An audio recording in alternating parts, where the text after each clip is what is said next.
कोल्हापूर शहरात प्लास्टिकचा वापर, अस्वच्छता आणि सार्वजनिक ठिकाणी कचरा टाकणाऱ्यांविरोधात महानगरपालिकेनं धडक कारवाई सुरू केली आहे. अवघ्या 10 दिवसात विविध नियमभंग करणाऱ्यांकडून तब्बल 1,63,500 रुपयांचा दंड वसूल करण्यात आलाय. कोल्हापूर शहरातील प्लास्टिकचा वापर, अस्वच्छता आणि सार्वजनिक ठिकाणी उघड्यावर कचरा टाकणाऱ्यांविरोधात महानगरपालिकेच्या उपद्रव शोध पथकानं धडक कारवाई सुरू केली आहे. गेल्या 10 दिवसात विविध प्रकारच्या नियमभंग करणाऱ्यांकडून 1,63,500 रुपयांचा दंड वसूल करण्यात आला.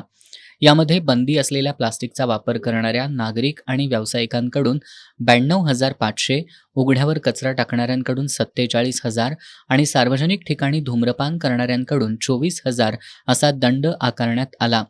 आयुक्त डॉक्टर राजेंद्र भारुड यांच्या आदेशानुसार ही मोहीम राबवण्यात येतेय. महानगरपालिकेनं गेल्या 10 दिवसांपासून शहरात जनजागृती मोहीमही हाती घेतली असून सर्वांना प्लास्टिकचा वापर टाळण्याचं आणि शहर स्वच्छ ठेवण्याचं आवाहन करण्यात आलंय. आरोग्य व घनकचरा व्यवस्थापन विभागानं नागरिक, व्यावसायिक आणि विक्रेत्यांना दैनंदिन कचरा केवळ महापालिकेच्या अधिकृत घंटागाडीतच देण्याचं आवाहन केलंय. तसंच सार्वजनिक ठिकाणी थुंकणं, उघड्यावर कचरा जाळणं किंवा कचरा रस्त्यावर अथवा नाल्यात टाकल्यास महाराष्ट्र प्लास्टिक आणि घनकचरा व्यवस्थापनासंदर्भातील लागू नियम तसेच संबंधित कायद्यांनुसार दंडात्मक कारवाई किंवा गुन्हा दाखल करण्यात येईल, असा इशारा महानगरपालिकेनं दिलाय.